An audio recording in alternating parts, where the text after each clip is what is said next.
اللہ اللہ اللہ اللہ اللہ اللہ أعوذ بالله من الشيطان الرجيم بسم الله الرحمن الحمدللہ رب العالمین والصلاة والسلام علی سید المرسلین وعلی آلہ واصحابہ اجمعین اما بعد رب اشرح لی صدری ویسر لی امری واحلل عقدۃ من لسانی یفقہوا قولی رب زدنی علما رب یسر ولا تعسر وتمم بالخیر اما بعد اعوذ باللہ من الشیطان الرجیم بسم اللہ الرحمن الرحیم الشہر الحرام بالشہر الحرام والحرمات قصاص فمن اعتدى علیکم فاعتدوا علیہ بمثل ما اعتدى علیکم واتقوا اللہ واعلموا ان اللہ مع المتقین۔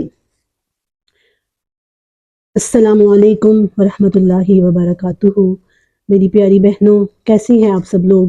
میرے پروگرام مارننگ ود قرآن کی سیگمنٹ 1 ورس 1 ڈے، روز کی ایک آیت سمجھنے کا جو سلسلہ ہم نے شروع کر رکھا ہے، میں آپ کو اس میں خوش آمدید کہتی ہوں۔ اس دعا کے ساتھ ہم پروگرام شروع کرتے ہیں کہ اللہ تعالیٰ اس قرآن کے ذریعے ہمیں اپنی عملی زندگی کو بدلنے کی توفیق عطا فرمائے، اور ہماری اس ادنا سی کوشش کو اللہ رب العزت اپنی بارگاہ میں شرف قبولیت سے نوازے انشاءاللہ العزیز۔ ابھی تو ہم ڈیپتھ اسٹڈی کر رہے ہیں، جبکہ سٹارٹ میں نے شروع کیا تھا ساتھ میں لفظی ترجمہ اور کچھ گرامر بھی، لیکن وہ سلسلہ ہم جاری نہیں رکھ سکے۔ ہم آیات کی ڈیپتھ اسٹڈی دیکھ رہے ہیں، تفسیر کو اس طریقے سے دیکھ رہے ہیں کہ ہمارا مقصد تفسیر برائے تفسیر سمجھنا نہیں ہے، بلکہ ہر آیت کو ہم نے دیکھنا ہے کہ اس میں ہمارے لیے کیا سبق ہے، کس طرح ہم اس کو اپنی لائف میں پریکٹیکل امپلیمنٹ کر سکتے ہیں، یہ چیز ہم نے دیکھنی ہے انشاءاللہ العزیز۔ آپ لوگوں نے کمنٹ باکس میں مجھے اپنی رائے بھی دینی ہے۔ ہم لائیو کلاس سٹارٹ کریں گے جس میں ہم لفظی ترجمہ اور گرامر سیکھیں گے انشاءاللہ، جلد ہی وہ سٹارٹ کریں گے۔ آپ لوگوں نے مجھے ٹائم بتانا ہے کہ کون سا ٹائم زیادہ بہتر رہے گا، جتنے بھی میرے سبسکرائبر ہیں اور ڈیلی بیسس پر دیکھنے والے ہیں۔ اچھا جی، ایک بات ضرور ذہن میں رکھیے، قرآن کی گرامر سمجھنا بالکل ضروری ہے۔ ایک لینگویج کو سمجھنے کے لیے اگر آپ اس میں پختگی لانا چاہتے ہیں، لینگویج کی انڈرسٹینڈنگ کے لیے، لینگویج کو سمجھنے کے لیے اگر آپ پختگی لانا چاہتے ہیں تو گرامر بے حد ضروری ہے۔ اور اگر آپ تلاوت کو خوبصورت پڑھنا چاہتے ہیں، حق ادا کرنا چاہتے ہیں، تو اس کے لیے تجوید بے حد ضروری ہے، گرامر کے قواعد ضروری ہیں۔ لیکن بہنوں، میری ایک بات ضرور یاد رکھیے گا کہ تجوید میں کوئی کوتاہی ہو جائے یا گرامر کے اصولوں میں کوئی کمی رہ جائے تو وہ معاف ہو سکتی ہے، لیکن یہ قرآن جس مقصد کے لیے آیا ہے وہ اس کی انڈرسٹینڈنگ ہے، اس کو اپنی عملی زندگی میں اتارنا ہے، اس کے ذریعے اپنے عمل کو بدلنا ہے، اس کو اس طریقے سے پڑھنا ہے کہ اس سے ہماری زندگیوں میں انقلاب آ جائے، ہماری زندگیاں تبدیل ہو جائے، ہم اس سے علم حاصل کر سکیں۔ آیت نمبر 191 سے لے کر 193 تک جو ٹاپک ہم نے پڑھا ہے جہاد کا، اس میں ہم نے یہی سیکھا ہے کہ جہاد کا آغاز ہم نے اپنے نفس سے کرنا ہے۔ علم حاصل کرنے سے ہم نے جہاد کا آغاز کرنا ہے، اور وہ علم دین کا علم ہے، وہ علم قرآن کا علم ہے۔ قرآن کے 30 پاروں کو اگر ہم سمجھ لیتے ہیں اس طرح سے کہ ہماری زندگی بدلنے کا باعث بنے، تو سمجھیے یہ ایک جہاد ہے۔ آج ہم لوگ یہ رونا رو رہے ہیں کہ ہم فلسطین جا کر کیسے جہاد کریں، ہم کشمیر جا کر کشمیریوں کے لیے کیسے لڑیں۔ ہم نہیں لڑ سکتے، یہ ہمارے بس سے باہر ہے، لیکن معذرت کے ساتھ مجھے بتائیے، کیا مسجد میں جا کر نماز پڑھنا بھی ہمارے بس سے باہر ہے؟ کتنے لوگ ہیں ہم میں سے جو فجر کی نماز پڑھنے جاتے ہیں؟ کتنے لوگ ہیں جو 5 وقت مسجد میں جاتے ہیں؟ اس سے ہمیں کس نے روکا ہے؟ کیا حکومت پاکستان نے، یا پاکستان کی پولیس نے، یا پنجاب پولیس نے؟ کون ہمیں روک رہا ہے؟ قرآن پاک کو ترجمے سے سمجھنے سے ہمیں کون روکتا ہے؟ نقاب کرنے سے ہمیں کون روکتا ہے؟ کیا کوئی روک سکتا ہے؟ یہ تو ایک ہمارا اپنا ذاتی عمل ہے، یہ تو ہم کر سکتے ہیں نا، اس سے ہمیں کون روک رہا ہے؟ شیطان جو ہر وقت ہمارے خلاف محاذ آرا ہے، اور اس سے محاذ آرائی کے لیے ضروری ہے کہ ہم قرآن کا علم حاصل کریں۔ علم حاصل کرنے کی یہ ادنا سی کوشش ہے، یہ ایک جہاد ہے، قلم سے جہاد شروع ہوگا اور تلوار تو پھر اینڈ پہ آتی ہے۔ اس کی ضرورت ہی تب پیش آتی ہے جب ہم قلم کے ذریعے اندر سے تبدیلی نہیں لاتے. اندر سے جب تبدیلی نہیں آتی تو پھر وہ صورت پیش آتی ہے. بہرحال وہ ایک ٹاپک چلا جس کو ہم نے پڑھا. آج ہم آگے دیکھیں گے آیت نمبر 194. میں نے اس کی تلاوت کی ہے. آئیے آیت کا ترجمہ دیکھتے ہیں. الشہر الحرام بالشہر الحرام، حرمت والے مہینے حرمت والے مہینوں کے بدلے میں ہیں. حرمت والے مہینوں کی حرمت تب تک ہے جب تک ان کی حرمت کا احترام کیا جائے گا. یہ ترجمہ بھی کیا جا سکتا ہے. والحرمات قصاص، اور حرمات تو ہیں ہی ایک دوسرے کا بدلہ یا حرمات میں بدلہ ہے. فمن اعتدی، بس جو کوئی زیادتی کرے گا. اعتداء کا مطلب ہوتا ہے زیادتی کرنا، حد سے بڑھنا، حد سے تجاوز کرنا، کراس دی لمٹس. فمن اعتدی، جو کوئی لمٹس کراس کرے گا، جو کوئی زیادتی کرے گا، علیکم، تمہارے اوپر، فاعتدوا علیہ، فاعتدوا، تم بھی زیادتی کرو، علیہ، اس پر، بمثلی، اتنی ہی، ما اعتدی علیکم، جتنی اس نے تمہارے اوپر زیادتی کی ہے. واتقوا اللہ، اور اللہ سے ڈرو. واعلموا، اور جان لو کہ ان اللہ مع المتقین، اللہ متقین کے ساتھ ہے. اب دیکھیے، آپ لوگوں نے آیت کا ترجمہ سنا ہے. ہم ڈیٹیل سے آیت پہ بات کرتے ہیں، لیکن آیت کا اینڈ کہاں پہ ہو رہا ہے؟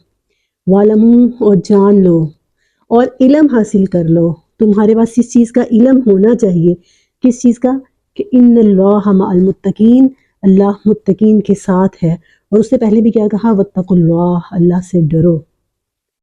اب دیکھیے، جتنی بھی ابھی تک ہم نے عبادات پڑھی ہیں، اور ہم نے دیکھا روزے کا حکم ہے، روزے کا حکم آیا، قصاص کا حکم آیا، اور پھر حج کا حکم آیا. جتنے بھی احکامات ابھی تک ہم نے پڑھے ہیں، آپ لوگوں نے دیکھا عبادات تھیں یا وہ معاملات تھے؟ غرض کیا تھی؟ غرض ہمیں ایک ہی نظر آتی ہے. سب کے پیچھے مقصد ایک ہے، اور وہ ایک مقصد کیا ہے؟ حصول تقوی. تقوی حاصل کرنا سب کے پیچھے، عبادات کے پیچھے بھی اور معاملات کے پیچھے بھی.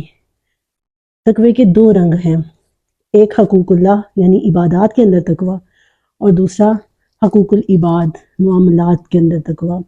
تقوی کیا ہے؟ تقوی خدا خوفی ہے. اکثر معاملات میں کہتے ہیں نا، تمہارے اندر خدا خوفی نہیں ہے، اللہ سے ڈرو.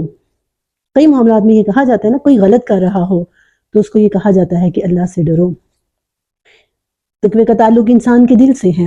اسی لیے رسول اللہ صلی اللہ علیہ وسلم نے فرمایا، 3 دفعہ فرمایا، دل کی طرف اشارہ کرتے ہوئے کہ التقویٰ ہا ہونا، التقویٰ ہا ہونا. تقویٰ ادھر ہے، تقویٰ تو ادھر ہے، دل میں ہے.